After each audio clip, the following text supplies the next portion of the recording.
Hello students देख यहाँ हूँ सिलेक्टिव क्वेश्चंस 2-3 मार्क बोल कि तुमको दि जाइए एवं तार आंसर्स मुझे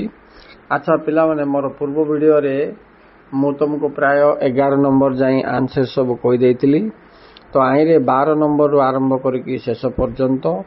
पॉइंट वाइज किमती कभर करके तुम एग्जाम खाता रे आंसर सीट रे लिखिबो ताको मध्य एग्जाम ट्रिक सहित एक्सप्लेन करुच्ची ध्यान देकी शुण उदाहरण पिला माने 12 नंबर टा नबा जदि सांप्रदायिक बाद पड़े परीक्षा रे 3 मार्क तो कौन लिखिबो राइट तो ताको तुम पॉइंट हिसाब रे 1 नंबर रे लिखिबो उपक्रम लाइन माने को पाठरू या आने तो एमती लिखिबो जेटा गणतंत्र एक आह्वान न जाति गठन एक आह्वान भी तुम लिखिपार दुटा सेम ना पिला माने तो सेकेंड पॉइंट रे लिखिबो सांप्रदायिकता कौन व्हाट सो तापर हाउ देखिबो माने प्रमाण करिवो लास्ट लाइन रे 2-3टा लाइन रे मझिरे कारण गुडी भी तुम लिखि पारिबो एठी तो क्वेश्चन अछि पिला माने सांप्रदायिकता बादर कारण तेनु एठी कारण ऊपर बेसी फोकस दबो तो फास्ट लिखि दबो उपक्रम लाइन तापर लिखि दबो सांप्रदायिक अर्थ तापर लिखि दबो कारण तीनोटी अर्थ कौन लिखिबो धर्म को लेकिन सृष्टि होता मतभेद जहाँ हिंसात्मक रूप ग्रहण करिथाए ताकू सांप्रदायिकता बाद कहा जाए तापरे तार कारण गुड़िक लिखिबो पिला माने धार्मिक मौलिकवाद गोटे कारण अर्थनैतिक वैषम्य गोटे कारण वैदेशिक हस्तक्षेप गोटे कारण नहीं कि तापरे धार्मिक संगठन मानकर अभिवृद्धि गोटे कारण एमती तुम कारण लिखला परे ताक प्रमाण करिवो जे एहा किभली गणतंत्र पई एक आह्वान किबा जाति गठन पई किभली गोटे आह्वान एहा द्वारा आमे किभली जातीय ऐक्य अखंडता नष्ट करछे बोलिकी लास्ट लाइन रे लिखिदेले हे गेला पिला माने जानलो तो तुम मन रखिबो 3टा पद 1 उपक्रम 2 कौन 3 किपरि हुए right in English you have to remember the introduction line should be written first after that you have to describe what then how of the things communalism है communalism terrorism है terrorism regionalism है regionalism whatever may be but here communalism means religious hatred feeling meaning and causes foreign interference and economic diversity then development of religious fundamentalism and also stands narrow thinking of the people on religious matters. Next, non-alignment movement बोले गोष्ठी निरपेक्ष बोले कौन ना ये गोष्ठी के समर्थन ना से गोष्ठी के समर्थन पिला माने फर्स्ट लाइन रे लिखिबो तुम एटा भारतीय वैदेशिक नीतिर एक मुख्य वैशिष्ट्य तापर लिखिबार अर्थ कौन से सामरिक गोष्ठी को समर्थन न देबा तापर किपरि इंडिया एथिरे प्रगति करथिला से विषय लिखिबो 1945 रो कोल्ड वार समय रे भारत यार नेतृत्व नहीं एशिया अफ्रिका रो 25 राष्ट्र को एकाठी करथिला आउ से कहिथिला जे एठारे आमे ना रशिया ना अमेरिका कौन से पक्ष को समर्थन दबानी आम एबे एबे स्वाधीनता पाइचे आमर निजी समस्या गुडी को समाधान दिगरे आमे लक्ष्य रखिबा राइट अच्छा तापर तुम पिला मन देखो नेक्स्ट अछि कौन नेक्स्ट क्वेश्चन टा नक्सल समस्या पिला माने यह गणतंत्र पाई एक मुख्य आह्वान अटे यह एक गोष्ठी जहाँ निजर स्वार्थ हासिल पाई अनेक हिंसात्मक घटना सृष्टि करिथाए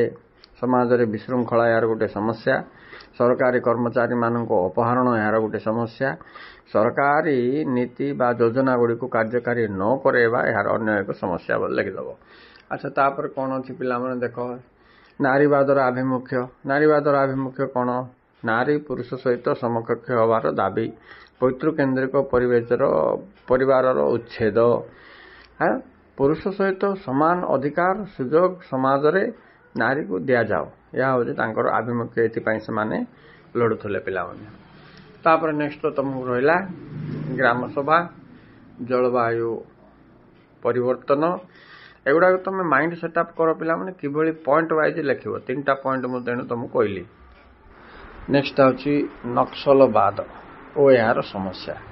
ये भी गणतंत्र एक मुख्य आह्वान बोल फास्ट लिखिबो तापरे यह एक मौलवाद गोष्ठी जो माने निजर उद्देश्य हासिल करिया पई हिंसात्मक पंथा ग्रहण करितांती राइट तापर लिखिबो समस्या कौन कौन एक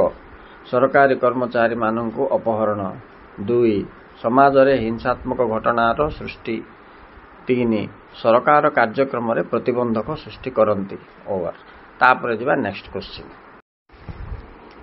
ନେକ୍ସଟ କ୍ୱେଶ୍ଚିନ୍ଟା କ'ଣ ଅଛି ପିଲାମାନେ? ଅଛି ନାରୀବାଦର ଆଭିମୁଖ୍ୟ, objectives of women movement. Women ମୁଭମେଣ୍ଟର ଅବଜେକ୍ଟିଭ କ'ଣ ପିଲାମାନେ? ଫାର୍ଷ୍ଟ ଲାଇନ୍ରେ ଲେଖିଦେବ ତମେ। ନାରୀମାନେ ନିଜର ଅଧିକାରକୁ ଓ ପୁରୁଷ ସହିତ ସମକକ୍ଷ ହେବା ପାଇଁ ଯେଉଁ ଆନ୍ଦୋଳନ କରିଛନ୍ତି ଏହାକୁ ନାରୀ ଆନ୍ଦୋଳନ କୁହାଯାଏ। ରାଇଟ୍। ତାପରେ ଲେଖିବ ଏମାନଙ୍କର ଆଭିମୁଖ୍ୟ ହେଲା 1 ପୁରୁଷ ସହିତ ସମକକ୍ଷ ଅଧିକାର ସମାନତା ଦାବି। ତାପରେ ଲେଖିବ ପୈତୃକେନ୍ଦ୍ରିକ ସମାଜର ପତନ, ମାନେ ସ୍ତ୍ରୀ ଓ ପୁରୁଷ ଉଭୟଙ୍କୁ ସମାନ ମଣିବା ବିଷୟରେ ଏମାନଙ୍କର ଆଭିମୁଖ୍ୟ ଅଛି। ରାଇଟ୍। ନେକ୍ସଟ ଯିବା ପିଲାମାନେ କ'ଣ ଅଛି ଦେଖ। ଗ୍ରାମସଭା। ଦେଖ ପିଲାମାନେ ଇଏ ପଞ୍ଚାୟତ ରାଜ ବ୍ୟବସ୍ଥାର ଗ୍ରାମସଭା ପଲ୍ଲୀ ସଭା ଏ ଦୁଇଟି ଯାକ ତୁମକୁ ଇମ୍ପୋର୍ଟାଣ୍ଟ କା। ତ ଗୋଟେ ଗ୍ରାମର 18 ବର୍ଷରୁ ଉର୍ଦ୍ଧ୍ୱ ସମସ୍ତ ସାବାଳକ ଭୋଟରମାନଙ୍କୁ ନେଇ ଗ୍ରାମସଭା ଗଠିତ। ଏହା ବର୍ଷକୁ 2ଟା ଅଧିବେଶନ ବସିଥାଏ। ଏଠାରେ ଗ୍ରାମ ଉନ୍ନୟନ ପାଇଁ ସବୁ ଯୋଜନା ପ୍ରସ୍ତୁତ କରାଯାଏ। ଓକେ, ଏତିକି ଲେଖିବ। ନେକ୍ସଟ ଯିବା ପିଲାମାନେ। Next important climate change. Climate change ପିଲାମାନେ ମାନେ କ'ଣ ଜଳବାୟୁ ପରିବର୍ତ୍ତନ। ହଁ, ଇଏ ଗୋଟେ କରେଣ୍ଟ ଟପିକ୍ ହିସାବରେ ବହୁତ ଇମ୍ପୋର୍ଟାଣ୍ଟ। ବିଶ୍ୱ ତାପମାନ ଗୋଟେ ଆଉ ଏଇଟା ଗୋଟେ। ତ କ'ଣ ଲେଖିବ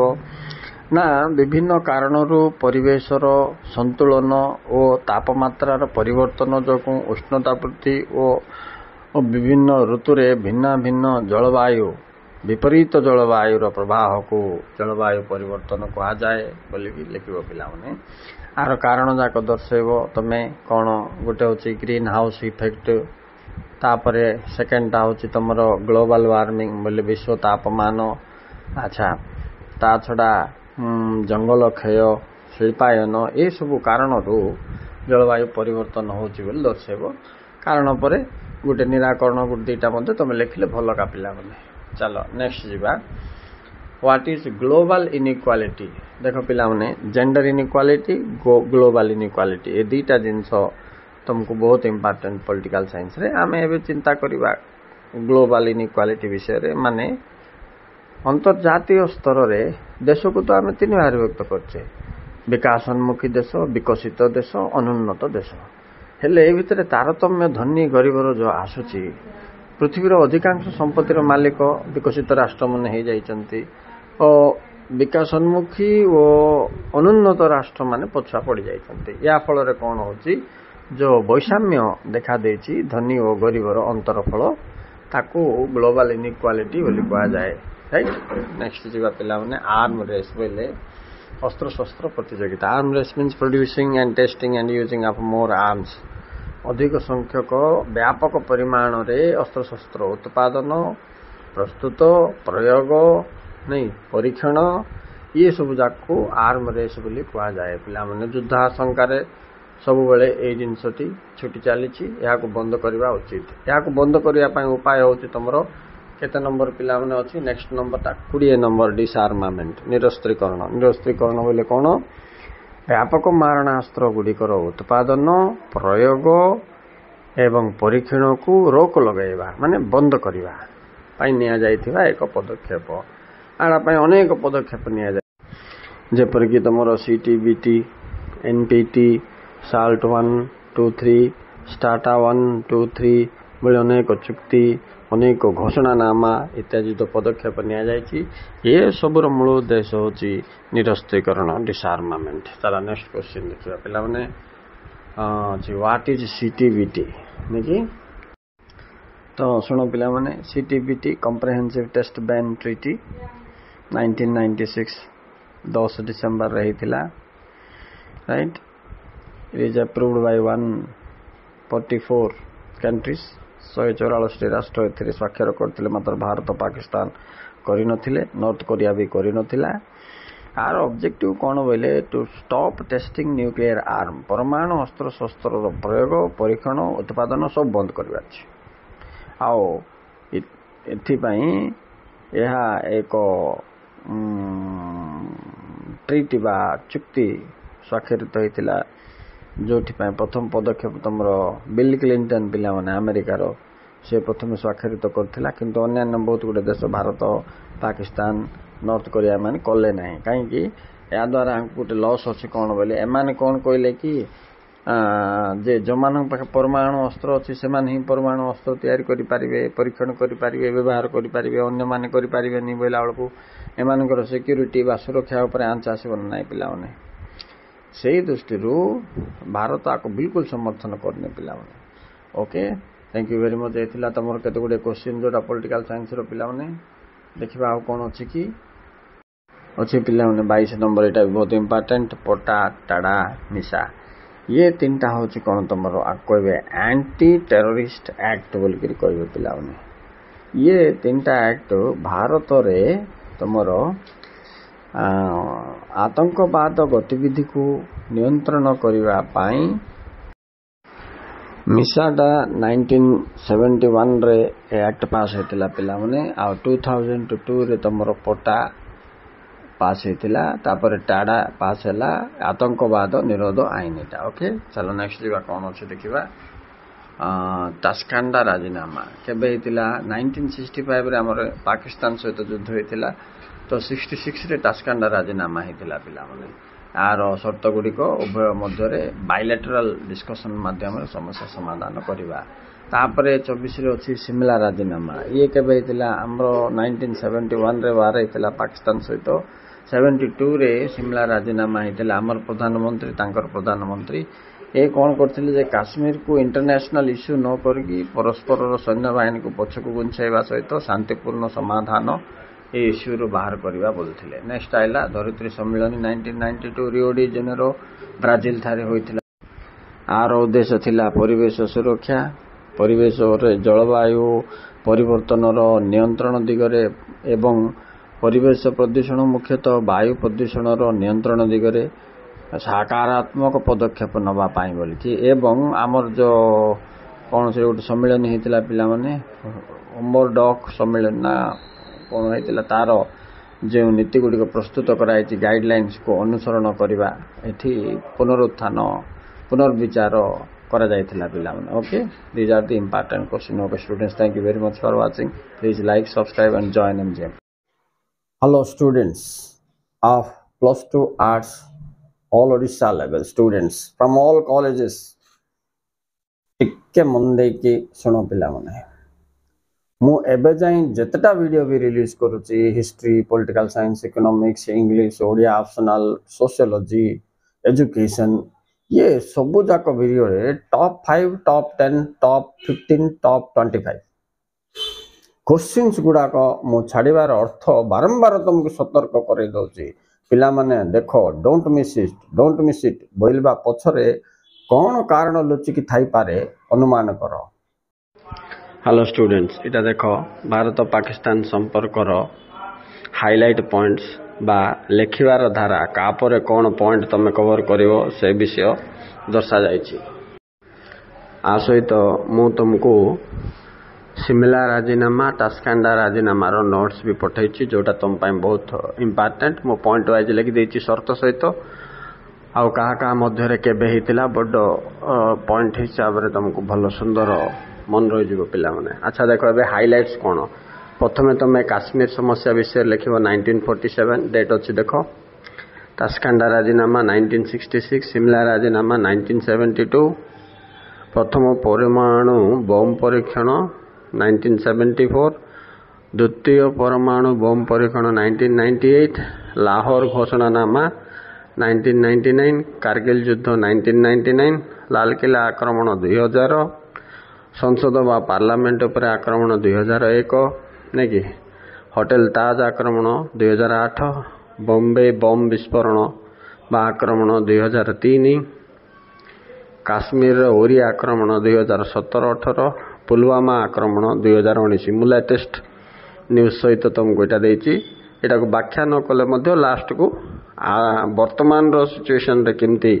दुई राष्ट्र मध्य संपर्क भल नहीं पाकिस्तान मनोवृत्ति भारत प्रति केमती रोची बोलिया जिनस ए घटनाक्रम तुम देखिपार पिलाने तापर टास्कांडा और सिमला राजीनामा बहुत इम्पोर्टेंट। हेलो स्टूडेंट्स, एटा देखो पॉलिटिकल साइंस रो राजनैतिक दल केउ राज्य सहित जड़ित केबे प्रतिष्ठा होइथिला निर्वाचन चिन्ह बा संकेत कौन आईरु 1-2 मार्क तुमको एमसीक्यू आ डैश पिला पर गोटे 1 मार्क 3 मार्क आसीबो 21 ठारू तुमको 3 मार्क टिके धारणा रखित पिला माने मु तुमको कहूचे एबे देखो सबुठु पुरातन आंचलिक दल कोटा बेले अकाली दल राज्य पंजाब प्रतिष्ठिता 1920 प्रतिष्ठा होइतिला चिन्ह होचे निकिति सिमती जेके नेशनल पार्टी जम्मू काश्मीर 1932 हल होचे तांको चिन्ह all India efforts block forward block एटा पश्चिम बंग 1939 सिंह चिन्ह तांकर डीएमके तमिलनाडु 1949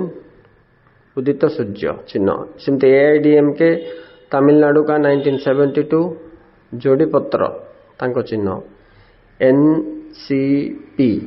एटा महाराष्ट्र 1999 घंटा चिन्ह तांकर शिवसेना महाराष्ट्र 1966 धनुतीर जनता दल कर्नाटक 1999 महिला कृषक। नेक्स्ट देखो पिला माने तुमको अच्छी लोक जनशक्ति पार्टी बिहार 2000 बंगाला चिन्ह राष्ट्रीय जनता दल आरजेडी बिहार लालू प्रसाद तैयार करथिला 1997 लंठन चिन्ह सिमती जनता दल बिहार 1999 तीर चिन्ह सिमती ऑल इंडिया तृणमूल कांग्रेस पश्चिम बंग तुमर ममता बनर्जी करथिला 1998 नेकी फूल और घास पेंडा सिमती झारखंड मुक्ति मोर्चा झारखंड 1972 धनुतीर का ऑल इंडिया तो कोई सारे छाड़ तब तेलंगाना राष्ट्रीय समिति तेलंगाना 2001 कार चिन्ह Telugu Desam party TDP DTP पिला टीडीपी हम आंध्र प्रदेश एनटी रामाराव फाउंडर चंद्रबाबू नायडू नेता 1982 चिन्ह साइकिल से भली आसाम गण परिषद समाजवादी पार्टी आम आदमी पार्टी केबे हितला देखो एटा इम्पोर्टेंट तापर पिला माने बिजू जनता दल ओडिशा रो आमर प्लस भारतीय जातीय कांग्रेस ये दुटार बहुत इम्पोर्टेंट तो बिजू जनता दल बीजेडी ओडिशा 1997 शंख चिन्ह तापर बीएसपी भी गोटे इम्पोर्टेंट हाथी चिन्ह नेकी उत्तर प्रदेश रो 1984 मायावती करथिला भारतीय जनता पार्टी भी परीक्षा रे आसी पिला माने प्रतिष्ठित अटल बिहारी वाजपेयी 1980 चिन्ह होची पद्म फूल तापर तुमर सीपीआईएम पुराना पार्टी सीपीआई टा 1924 कोटी देची इठी 1925 देची शस्य ओ दा सहित तांकर चिन्ह। नेक्स्ट अच्छा तापर भारतीय जातीय कांग्रेस टा इम्पोर्टेंट पिला माने 1885 देखो ये पिलाटा इठी 1985 लिख देची तो मन रखो काटी दियो 1885 लिखो ए ओ हिमू करथिले उमेश चंद्र बनर्जी होचंते यार प्रथम प्रेसिडेंट नेकी कांग्रेस पार्टी हाथ चिन्ह ठीक सेमती आई भर इम्पोर्टेंट कौन कौन बोले BJD National Congress BJP CPI CPIM ADIMK DMK RJD BSP right Trinamool Congress एतिकी टिके देखिथिबो अकाली दल गोटे पिला के बाय व्हाट इज डेमोक्रेसी गणतंत्र कहले कौन बुझ के कहबो एक लोकप्रिय सरकार जा लोकमानक द्वारा गठित राइट गणतंत्र पढ़ले तमें कौन बोल लिखो तार डेमोस एंड क्राटस दुईटा पदर आसी जार अर्थ गण और क्षमता लोकमानकर क्षमता तापरे कोठी तार उत्पत्ति होता ग्रीक रो एथेंस 2000 वर्ष तले ग्रीक रो एथेंस रे या विकसित होता। नेक्स्ट लिखियो तार संज्ञा तापर लिखियो तार वैशिष्ट्य long question define democracy discuss its features बोले बोले गणतंत्र संज्ञा निरूपण करी यार वैशिष्ट्य गुड़ाक दर्शाओ वैशिष्ट्य बोले गुण लक्षण तीन जाक सेम मन रख ओके तो फीचर्स और कैरेक्टरिस्टिक्स ऑफ डेमोक्रेसी इंग्लिश में राइट। अच्छा तो फर्स्ट फीचर कौन होची पॉपुलर सोवरेन माने जन साधारण को सार्वभौम आर अर्थ कौन फास्ट लाइन रे कौन लिखिबो फास्ट लाइन रे लिखिबो it is an important characteristic of democracy बोले ए गणतंत्र रो एक मुख्य वैशिष्ट्य तापर प्रमाण करिवो जे कौन केमते एटा होछि आगे तुम अर्थटा बुझ जनसाधारण को सार्वभौमित्व कहले कौन बुझ बोली मते 2 मार्क आस्था होछि पड़ी what is popular sovereignty so popular sovereignty means people are supreme all in all यही सरकार व्यवस्था रे जनसाधारण ही सर्वे सर्वा तार अर्थ समस्त क्षमता जनसाधारण को हाथ रे न्यस्त थाए एठारे इति कलेक्टर गेट नहीं आमे सिना नमस्कार कर दोचे collector is called the servant of you तोर चाकर से हिसाब रे जाउची गणतंत्र बोले सिटा प्रधानमंत्री के आम देखिले साइड दे दोचे सिक्योरिटी सब ये करतन सिना प्रधानमंत्री के तुमर सर्वेंट तो people are at the top गणतंत्र रे लोक ही सर्वश्रेष्ठ समस्त क्षमता लोक मानकर हाथ रे न्यस्त यही जनसाधारण को सार्वभौमित्व बोलिकी कह जाउची हेले ये सार्वभौमित्व बोलिया पद फर्स्ट ईयर रे तो मन पड़िछ राष्ट्र चारिटी उपादान रे एबे दरकार पड़ला सार्वभौमित्व अर्थ कौन sovereignty means supreme power it people popular आइला पीपुल आर सुप्रीम तो sovereignty power lies in the hands of the people तार अर्थ ओवर नेक्स्ट पॉइंट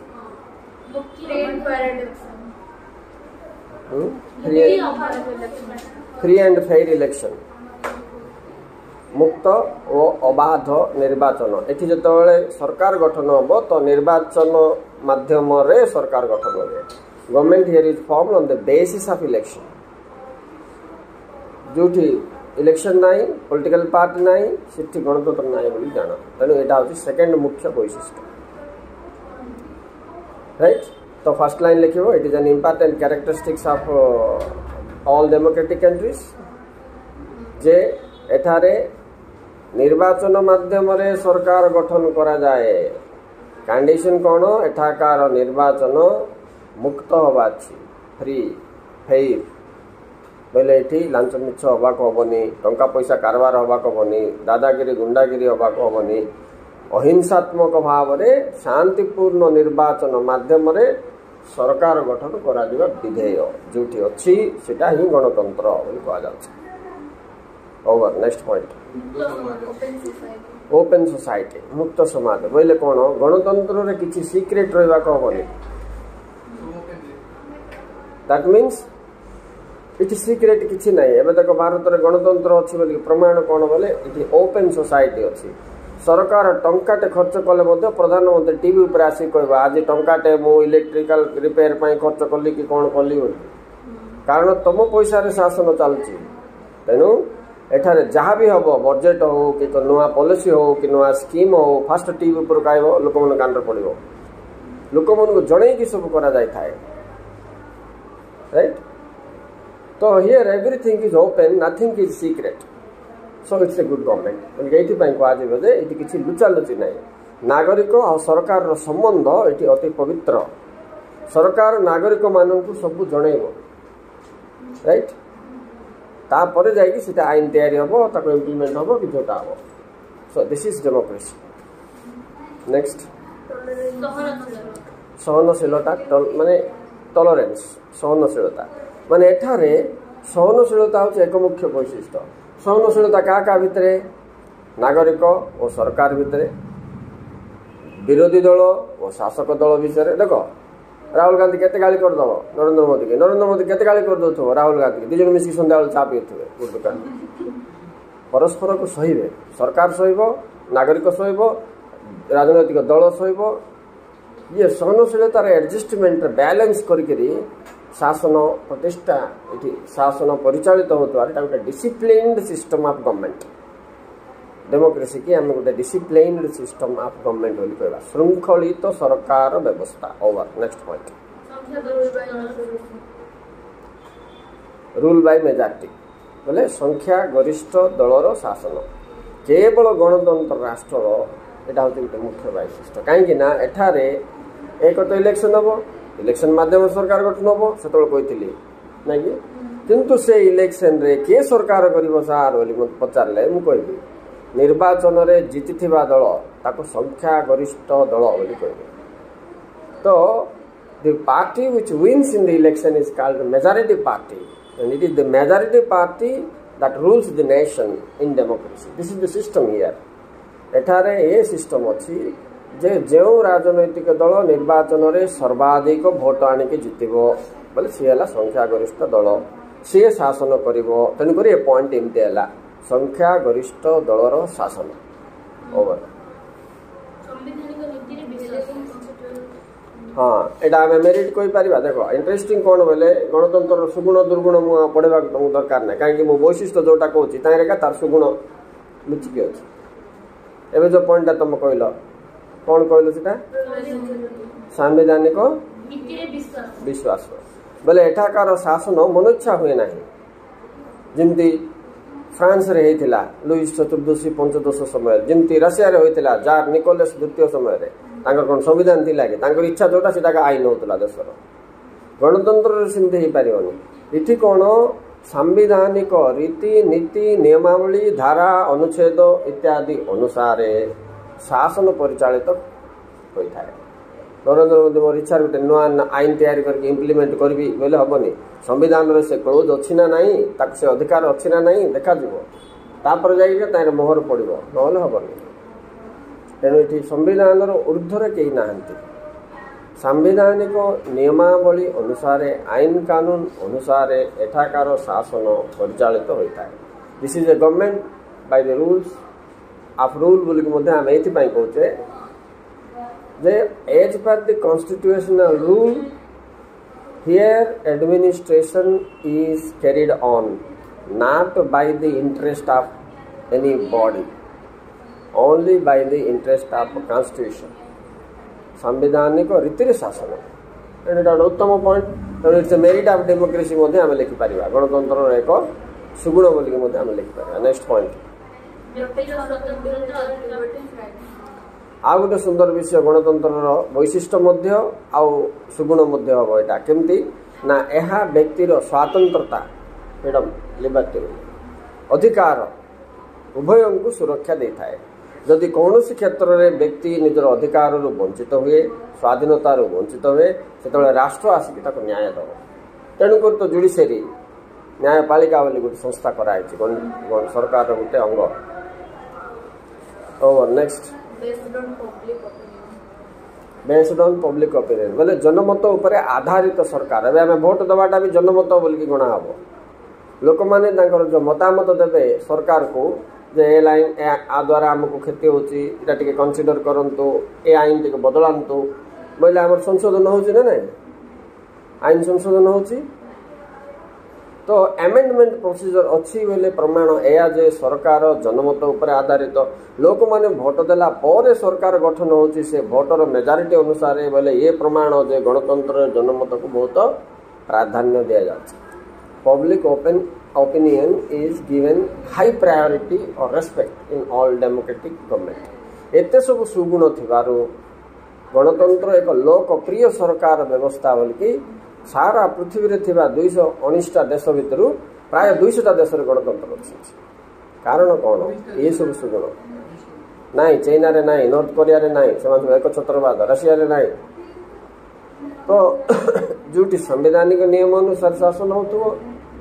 जोटी मुक्त समाज थो जोटी जनसाधारण सर्वे सर्वा होते जोटी संख्या गरिष्ठ दलर शासन होतबो जोटी सहनशीलता थो सिटी गणतंत्र अच्छी बोली तुम जान एवं तुम जानापी चाहो Pakistan. Hello students political science देख प्राचीन ग्रीक और वर्तमान स्विट्जरलैंड रे देश गणतंत्र प्रचलित बोली पचारे आंसर प्रत्यक्ष। 2 नंबर देख देश कहते गणतंत्र लोक निमंते लोक द्वारा तो आर आंसर कौन हम पिला माने अब्राहम लिंकन अमेरिकार तृतीय राष्ट्रपति कहते नहीं कि। नेक्स्ट भारतर बृहत्तम गणतंत्र पृथ्वीर बृहत्तम गणतंत्र राष्ट्र कौन बोले भारत ना कहीं बोले एठारे भोटर संख्या पृथ्वी रे सर्वाधिक। तापर निर्वाचन होची देश गणतंत्र मुख्य नीति बोले परोक्ष गणतंत्र बा प्रतिनिधिमूलक गणतंत्र।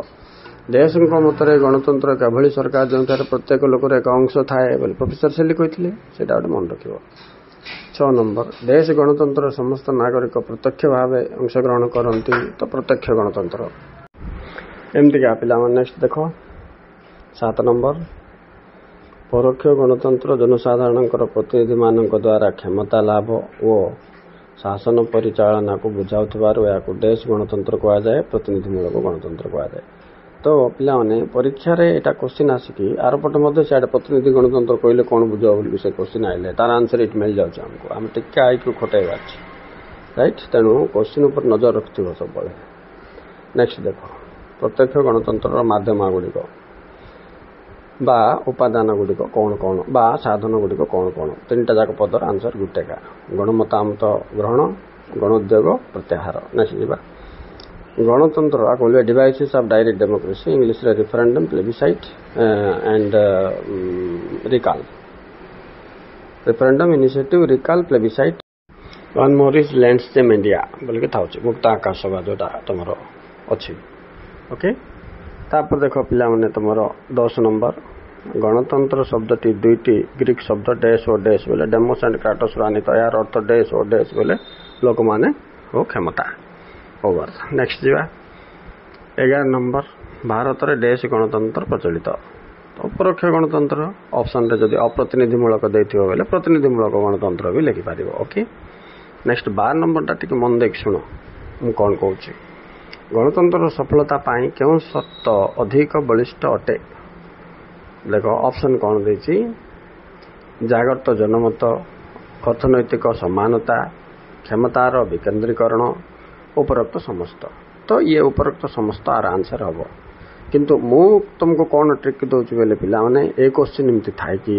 आरपटे से पचार आ गोटे क्वेश्चन भारत में गणतंत्र सफलता पाई आवश्यक शर्त बा उपादान लेख बेले ये 3टा ऑप्शन का नहीं कि तुम 3टा पॉइंट कर दे कि लिखि पारिबो पिला माने। तेणु presence of mind cool mind exam रे बहुत इंपोर्टेंट केते परिश्रम कलो सीटा नहीं ओके। नेक्स्ट 13 नंबर क्वेश्चन देखो नक्सलपंथी आंदोलन देश दिन प्रथम आरंभ होता है यहाँ गोटे मन रखत पिला मे 25 1967 ओके। अच्छा तापर जीवा अन्य क्वेश्चन कौन अच्छी नेक्स्ट क्वेश्चन देख पिला 1 नंबर क्वेश्चन देख पिला कौची राष्ट्रर समस्त क्षमता एक सरकार पाखरे केंद्रीभूत होइथिले किंबा कौन सी राष्ट्र रे एकमात्र सरकार केंद्र सरकार होइथिले ताकू देश राष्ट्र कहा जाए ऐकिक राष्ट्र कहा जाए राइट। सेमती का 2 नंबर देख आ सब पुरातन ऐकिक राष्ट्र पृथ्वी कोटा पिला ने इंग्लैंड एटा गोटे परीक्षा पड़ता। 2 नंबर देख देश राष्ट्र रे दौत सरकार परिलिखित थाए केंद्र सरकार और राज्य सरकार मध्य क्षमता बंटन होता है। तो 2टी सरकार क्षमता बंटन एक कथा जो आसला आम जानदबा संघीय व्यवस्था फेडरल स्टेट बोल कि when there is only one government no distribution of power unitary state 2 government and distribution of power है federal state oldest federal state पृथ्वी कोटा बोल के आसो पिला तो तुम जानती हो ओल्डेस्ट फेडरल स्टेट होची अमेरिका ओल्डेस्ट यूनिटरी स्टेट होची इंग्लैंड राइट। तापर आई रे आ गोटे इंपोर्टेंट क्वेश्चन अच्छी पिला ये फ्यूडस संघीय शब्दटी फ्यूडस शब्द रु आछि लैटिन शब्द तार अर्थ डेस बोल पचार चुक्ति बा राजीनामा यहाँ गोटे मन रख ठीक अच्छे। तो क्षमता बंटन रे अनुच्छेद केते बोल के आसो आमर जो केंद्र तालिका राज्य तालिका युग्म तालिका अवशिष्ट क्षमता बंटन होती ना पिला माने भारत संविधान रे यहाँ हूँ अनुच्छेद 7 distribution of power deals with schedule 7 of the Indian constitution यहाँ गोटे परीक्षा आसपर आर्टिकल 1 गोटे आसला माने धारा 1 अनुसार भारत एक राष्ट्र संघ अटे बोलटा केते नंबर धारा बोल से पचार था तेणु ये कि संविधान बोली पचार पिला एकक नागरिकत्व भी इम्पोर्टेंट का तुमको एठी जो देश रे केवल गोटे देशर नागरिकत्व प्रदान करा जाय थाए आंचलिक नागरिकत्व दिया ही न थाए सेठी ऐकिक नागरिकत्व। अच्छा हेले भारत तो गोटे संघीय व्यवस्था है ये दौत नागरिकत्व थिबा कथा अमेरिका भलिया किंतु आमर एकता और अखंडता को बजाय रखिया पाई भारतीय संघीय व्यवस्था रे ऐकिक नागरिकत्व को ही प्राधान्य दिया जाइछि नेकी यह आमर संघीय राष्ट्र एक ऐकिक लक्षण बोली मन रखिथिबो okay. Okay students, thank you very much for watching. Next video रे मो अन्य चैप्टर गुडा कर मध्ये एमती मोस्ट की पॉइंट जाक जोटा परीक्षा रे आसला गुडा कहि देबी जोडी जाय था एमजीएम एजुकेशन सहित. Don't miss this. Our long question selected मो संध्या को रात की एक्सप्रेस करी पिला माने स्टडी पैटर्न आउ काउंसिल रो सिलेक्शन पैटर्न अनुसार तुम कहि देबी.